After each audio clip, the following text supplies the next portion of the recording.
バギー船長、港の空に何か見えます。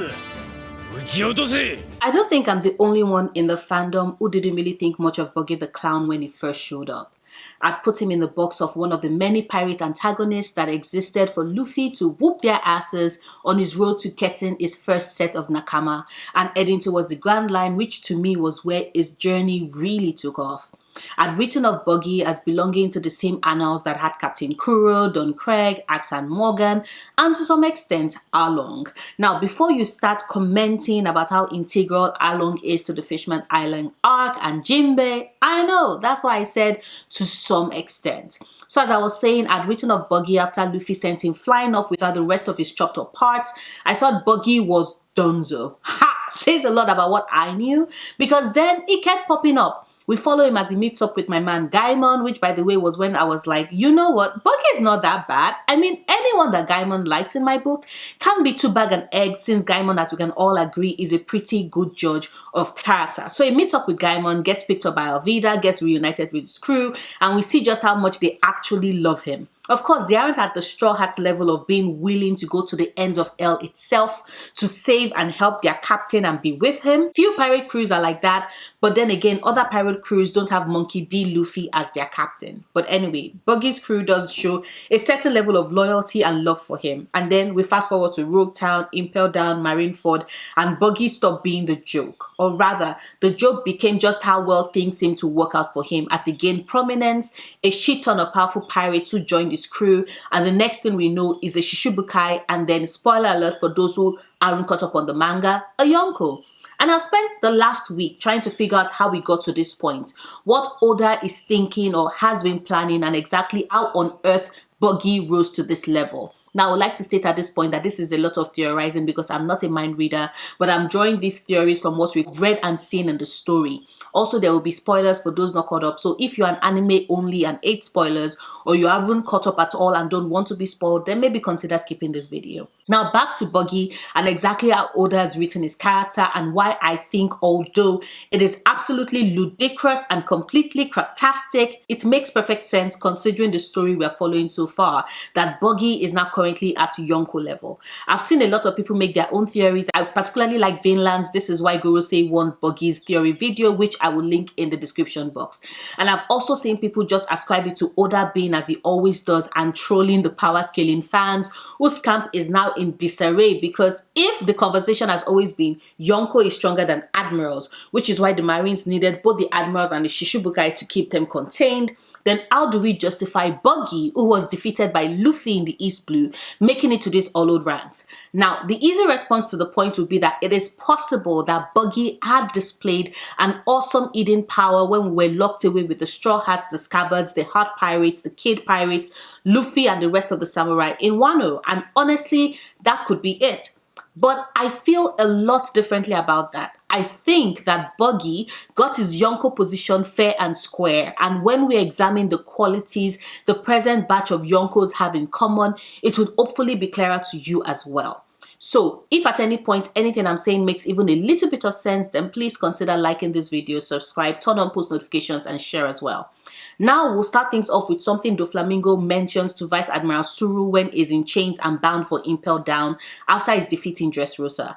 He asks her exactly who is ruling the seas, if it's the Yonkos or the Shishibukai who have learned to cleverly navigate the seas and their roles, or the members of the War's generation, or the Marines. He of course says that the present ruler of the seas are the Marines with their military might, but that now that everyone's vying for that seat of supremacy at the top of the pirate hierarchy, things will change as alliances will be made and some would be broken.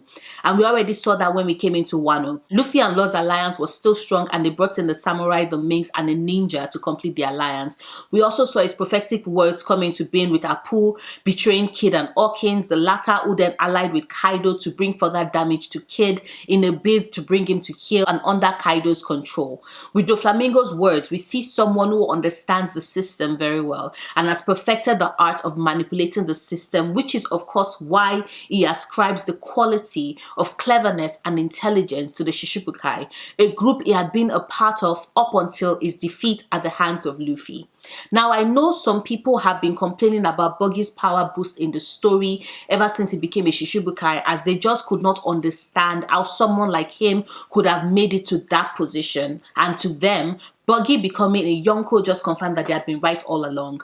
But if we take Doflamingo's words into account, then to be a Shishibukai goes beyond just having raw strength and power. After all, we can say that not all members of the Shishibukai are created equally. Clearly, their power levels vary greatly, but they have been able to successfully navigate that role because they are quite clever pirates who know exactly how to game the system to boost their power. And we see that with Crocodile in Alabasta, and just how well he had the people of Alabasta convinced that he was someone he isn't, and how they practically worshipped the false version of him that they thought was real. The same can be said for Doflamingo himself, and how the people of Dressrosa perceived him, and how he used that perception to consolidate his power. Boa Hancock did the same to some extent in Amazon Lily and with the Marines and the world government, who still have no idea that she was a former slave of the Celestial Dragons. And then you have Kuma, who was able to warp both the Marines and other pirates' perception of him so well that they still don't know that he is or was allied with the Revolutionary Army. And Gekomura is one of the weakest Shishibukai on his own, but was able to consolidate his power by the clever use of his subordinate and his devil fruit. Understanding exactly how to use your brains to amass power for yourself seems to be something that a large portion of the OG Shishibukai pre-timeskip did. They knew how to play their cards and play them to their advantage. And before you mention Mihawk, honestly, we still don't really know much about Dracul Mihawk compared to the others. The man gives me lone wolf vibes, like he really doesn't care. So it's an anomaly in this case. But excluding him, those who didn't play their cards well lost the game, as seen with Jinbei, who, to be quite real, didn't seem to want that title when he put him against the man whose protection kept his island safe and whose son, who was his friend, was about to be publicly executed. So if we can agree that it takes a certain level of intelligence to become a Shishibukai, then does it not stand to reason that Buggy, with his craftiness, therefore fits that bill? A lot of us like to refer to him as a big-time scammer and con artist, but then that means he's in very good company. He's learned how to play the system, and even if he doesn't have the physical power himself, he has powerful subordinates who can help him consolidate his power, kind of like Moira.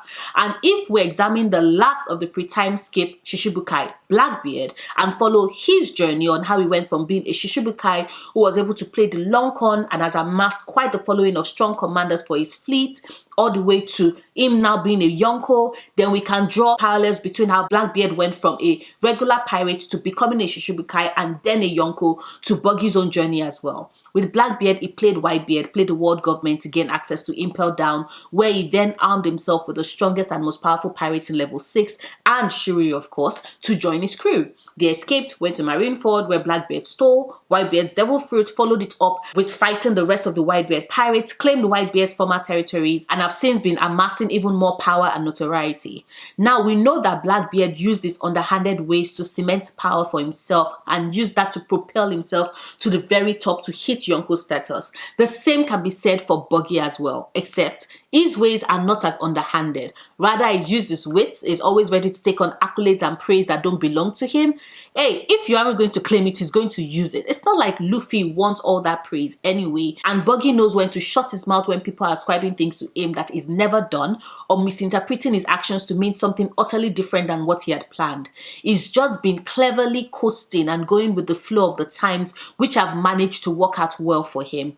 Which brings me to the second thing, luck. And honestly, if you've been following the story that is One Piece and haven't realized just how important a role luck plays in many characters' lives, I don't know what to say except you need to pay better attention. Now, of course, Luffy's story is riddled with his luck. Sometimes it's a case of him just being in the right place at the right time. Other times it speaks to the force and strength of his spirit, and the rest of it is just Luffy ends up with a if I die mindset, whilst Lady Fortune is all not on my watch. And the same can be said for the rest of the Yonko. Blackbeard's luck saw his planning paying off as he was perfectly positioned on Whitebeard's ship to kill Thatch and steal the Yami Yami no Mi, which was the fruit powers he used to defeat Ace, hand him over to the Marines, which got him the Shishibukai position that opened the doors to him getting into Impel Down, where even though he was poisoned by Magellan and would have died, his luck held out until Shiryu gave him the antidote. Shank's luck placed him on Roger's ship as an apprentice, definitely played a role in helping him rise up in the pirate world, was instrumental in his meeting with Luffy, the boy who reminded him so much of his old captain that he gave him his hat. Even the luck that had him arrive in time to save Luffy from being hidden by the Lord of the Coast is luck that both he and Luffy benefit from. Luffy in that he would have died otherwise, and Shanks in that the boy who had eaten the devil fruit he stole from the world government, the boy he would eventually give his straw hat to, the boy who had the same ideals and words as his captain, would have died and he wouldn't have been able to stop it. Luck is just as important when you spend your life on a mistress as fickle as the sea, and a pirate with bad luck is soon to be a dead one. As such, we can say that a Yonko with bad luck is soon buried in a pool of magma, with the fandom having debates on whether or not they survived. Buggy's rise to power is partly based on his craftiness, yes, but a large part of it is intertwined with his luck. He's at the right place at the right time with the right people who are the movers and shakers of the world, and is able to coast off their power to gain influence for himself. Yes, it takes a good amount of intelligence, but we honestly cannot discount the role luck plays in it.